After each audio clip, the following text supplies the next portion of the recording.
I think there's this misconception, or there's this implication that he's just randomly tweeting. I think that you think he's talking to people? No, of course he is. He gets briefed. We make suggestions, but he knows exactly where he wants to end up on a particular subject or outcome. He's going to keep doing it, right? Of course he's going to keep doing it. He's not planning it out. He's just tweeting. Anyway, that is Sean Spicer, incoming White House press secretary, putting to rest the questions of whether Donald Trump will keep tweeting from the Oval Office. Short answer is he will. And that's going to make this an entirely different type of administration for the press to cover. A new piece in Vanity Fair says the press totally unprepared to cover Trump. And it's not just because of the tweets, because of all the in-depth policy issues it will need to deal with without the staff to do it, and arguably even the will. Earlier today, I spoke with Merrill Brown, director of the School of Communication and Media at Montclair State University. Well, first let me ask a process question before we get into the actual content and the coverage of it.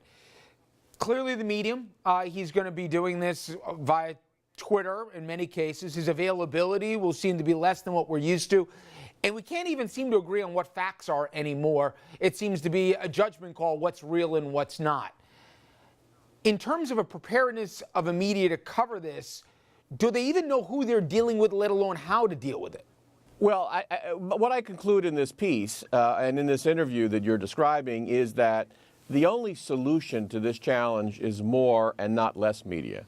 And dealing with the way Trump handles press, which is entirely unique, and I say that utterly objectively, it certainly is by any measure, is going to require more press resource than currently is allocated to the circumstance. And there are lots of reasons for that, some economic, some political, et cetera. But what the Trump administration is about to do is going to change many facets of American life, and the American media needs to come to grips with that. You get into two different reasons why currently it's not, and you say both capability and willingness. Let me first deal with the willingness.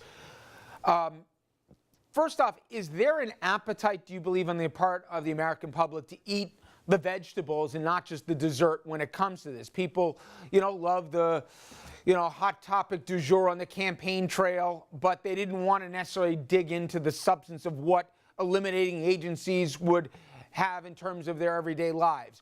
Or do you think that the media just never gave the public a real option to consume that?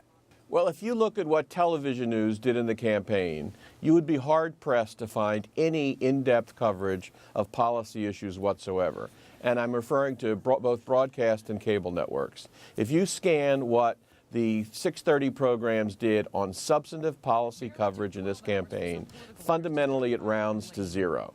Cable networks obviously were consumed with the moment, and there's a whole critique to be done there. But whether you look at television, whether you look at radio, and of course whether you look at print, policy issues got less coverage than ever before, and that's ironic because we're about to have, I think, more revolutionary policy changes than in any change of administrations in recent history. You're preaching to the converted here. I agree with you, Merrill, but I know that there was a thought from some to say, wait a second. Trump looks at this and says, I'm not going to have to resolve my conflict of interest here because nobody really seems to care. The whole idea that he was going to address before the end of the calendar year, let alone before January 20th, he seems to have just skirted over that, and it looks like he's going to get away with it, just like he didn't, for example, put out his income tax returns. I know you're talking about policy and how this means and impacts real people's lives, but isn't there a sense that one of the takeaways from November was that the public's, even when exposed to it, doesn't really seem to care about the meat, the substance stuff, and they go for more the surface? Well, the meat didn't get much of an opportunity, if you will, Richard. It really didn't. It's hard to judge what the public thinks of policy issues based on coverage of the campaign. But I maintain, and I think it's unarguable, that the media's decision-making or non-decision-making was critical in the outcome of the election. The meme, basically, of Trump as change agent and successful businessman, and Clinton as a vision of the status quo and crook, was created in large part not by fake news but by real news, and real news has a responsibility to learn from that dynamic and think bigger thoughts than just those. I'm going to read a line that you said in that Vanity Fair piece where it says, Understanding the implications in regional coverage requires one to understand changes, say, in clean air or in clean water rules due to radically different views at the EPA or Energy Department. Media isn't prepared to deal with those issues on a national level. Coverage will, by and large, be limited to inside the Beltway.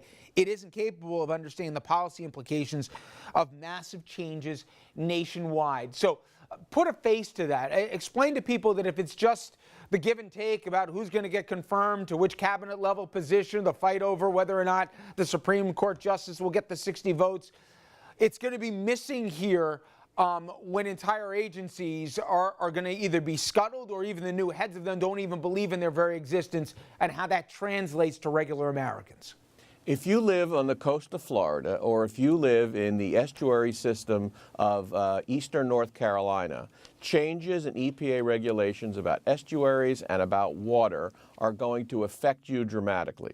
There used to be a time when the Miami Herald or the Raleigh News and Observer or great, strong regional newspapers would fill in that gaps that Beltway coverage don't get to. That's among the things that's missing this time around. People to actually take policy choices and review them in the context of where they really matter, which is not within the Beltway but throughout the country. Merrill Brown, thank you very much. I appreciate it for you. Thank you, Richard. All right. Dom, one of the things, yes, I think the premise is right. We are not prepared to cover this because we've never seen this before. But one of the things I didn't get into with a guest is I've never seen a cycle where I can pick out, I mean, just that one thing. We were showing clips, some of the B-roll we were showing. Palladino was standing behind Donald Trump. Normally, that would have been a whole hour of the things that Palladino said that they're trying to get him off a school board in Buffalo for, and he was Trump's guy. I mean, that's like, you know, remember the Reverend Wright? Remember? It's kind of like that. We don't even mention that because there's like 50 other things that are given news cycle. Whether it's the surplus of facts, how he chooses or not chooses to talk with us, the language clown that he'll use, that facts don't matter, or that he won't subscribe to any of the common customs of a president. I think there's almost too much, and as a result here, we pick the low-hanging fruit that's easy to talk about. But I'm really not sure that we have any idea how this is going to look like in terms of how we cover them, and the idea of, is a lie really a lie if it's not true? I had that ridiculous debate earlier this week. We're in uncharted territory. We are in uncharted territories. You mentioned who appears with the president-elect. Well, how about the mobster, the convicted felon from over the weekend? What about that? What about 5 seconds of coverage? Yeah. Right. What about No Shoes, right? What's his name? Joey No Shoes? Joey No Shoes. What about when No the socks, president-elect yeah. calls somebody a clown or whatever, but his spelling is wrong in the tweet? Again, this is very, very scary. Imagine if Obama did that. Wait. Imagine the first black president doing something like this. Yeah. He would have been impeached. But no, I'm only joking, I think. This president, who's soon going to be in office, I still have a problem with this tweeting. You guys accept that those tweets are from him. Until I know for a fact as a journalist that I can see it, I don't know who those tweets are coming from. And we're covering national world policy based on tweets of a guy who's not even president yet. This is what we're going to deal with. I guarantee you the first 2 weeks he's going to explode at some White House reporter because he's putting them on notice. It's a new day. I'm the man. I'm going to put all of you in check. And that's very scary. My beef goes further than that. It's not that we're covering Trump's tweets on policy. It's that we're not covering policy at all. And we're not covering issues at all. Okay, but he made 2 points as to why, Andrew. He said, my guest, that it was because the capacity's not there. The papers, as Jerry knows, are no longer there anymore, with the exception of the Times and the Washington Post, whatever. But then he also questioned a willingness that we'll go for and cover the dessert, the easy stuff, the confirmation fights, but we won't get into what's going to happen when EPA policy's there. Right. I'm not so sure I agree that there's an appetite for all of that, as much as I'd love to say there is. Yeah, but the problem is a couple of generations ago, that was what the media coverage was, regardless of whether the appetite was there for it or not. Of course, people would have rather talked about the he said, she said, and the slip-ups and the screw-ups and whatever, as opposed to dealing with the issues. But the issues were the thing that got covered But because look how people because consume their stuff then and now, though, Andrew. it wasn't as profit-driven as it is now. Right now, media outlets only focus on things that will attract eyeballs and generate revenue and generate clicks. The story about the lack of coverage in the press in New Jersey that was in the Times the other day. Well, they're we're talking offering about that tomorrow, They're absolutely. offering bonuses to reporters for how many clicks their things get, as opposed to how important and the that, story to me, is. Jerry, this to you is a very real thing. This was your former world. A lot of people I know that you're still very close to now don't know where they're going to go next. But my point is, Andrew's and other people I respect as well make that point. No. Say that, listen, we're not putting what we should be putting on the plate for the people to eat. Primarily from the world of print, he's right. People's jobs are driven on how many clicks they get. Because I would argue, as much as I don't want to admit this, people want to get in a certain amount of characters. They don't want to read for more than 3 minutes. So is it the consumption models that people do now, or is it because we, the media, have taken the easy way out or the least expensive way to produce it?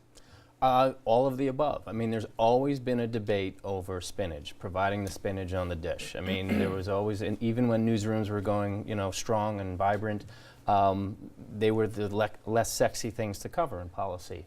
And the media now has a financial problem. It has not figured out its business model. I will say this, the pendulum swings, and I think you will see it swing back with papers like the Washington Post, the Wall Street Journal, the New York Times. You're going to see some of the best investigative We've stuff. seen surges in subscriptions. They've seen since, surges. the coverage, yeah. They're going to figure out a business model at some point that people want substance. They're still going to want the light fare as well, and sort of the easy, Twittersphere stuff and all that. But you're going to see a little bit more investigative stuff. We need substance.